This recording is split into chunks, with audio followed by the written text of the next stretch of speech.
fait, on a assisté à une véritable révolution cardiaque, cardiologique et chirurgicale, fait que ces maladies qui étaient souvent mortelles, en tout cas toutes ces maladies valvulaires qui étaient souvent mortelles, aujourd'hui peuvent être soignées et bien soignées. Exactement. Et là, vous mettez le doigt sur un concept nouveau, extrêmement important, qui s'appelle le Heart Team, c'est-à-dire l'équipe cardiovasculaire chirurgicale. C'est-à-dire, comme nous avons une diversité de traitements et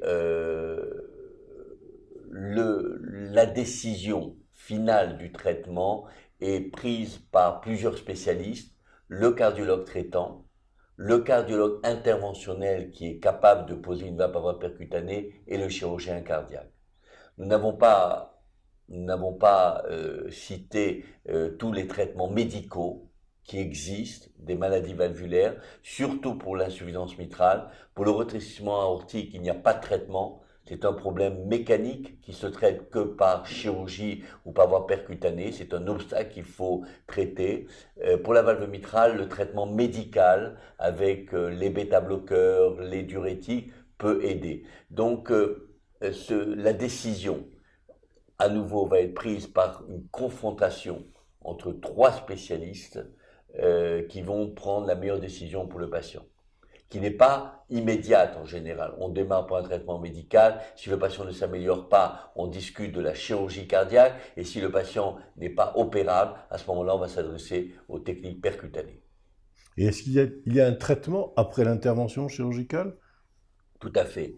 Après l'intervention chirurgicale, tout dépend de la valve qui va être mise en place. Si c'est une valve mécanique, elle impose un traitement anticoagulant au long cours, avec ses contraintes. Si c'est une valve biologique, en général, elle n'impose pas un traitement anticoagulant, sauf si la maladie valvulaire est associée à une arythmie auriculaire, une fibrillation auriculaire.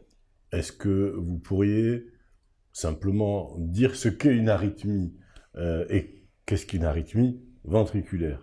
Alors, l'arythmie en général que l'on rencontre le plus souvent est une arythmie auriculaire, ce qu'on appelle une fibrillation auriculaire. L'arythmie, c'est quand le rythme cardiaque n'est pas régulier. Exactement, quand l'oreillette gauche ne travaille pas en même temps que le ventricule gauche, donc il y a une dysynchronie, et là, ça peut créer des caillots à l'intérieur du cœur. Et ce caillot peut se disperser dans tout l'organisme, notamment au niveau du cerveau, et être responsable d'accidents vasculaires cérébraux. Donc ces patients relèvent d'un traitement anticoagulant, et c'est un consensus international maintenant totalement reconnu. Qui est acquis depuis un certain nombre d'années. Exactement, exactement. Mais souvent, quand une maladie mitrale a duré des années, l'oreillette gauche est dilatée, et ce sont des patients qui, à 90% des cas, ont des fibrillations auriculaires qui imposent un traitement anticoagulant au long cours. Donc voilà, les maladies valvulaires ont fait l'objet, comme vous l'avez dit, d'une révolution. Le traitement permet de s'adapter à tous, notamment aux personnes extrêmement âgées. Il y a quelques années, un patient de 85 ans avec un rétrécissement aortique était non traitable, était un peu laissé à lui-même jusqu'à terminer sa vie dans des conditions vraiment très très difficiles. Et maintenant, on peut traiter ces patients par voie percutanée et leur donner un confort de vie tout à fait remarquable. Je vous remercie pour ces explications parfaitement lumineuses. Merci infiniment. Avec plaisir.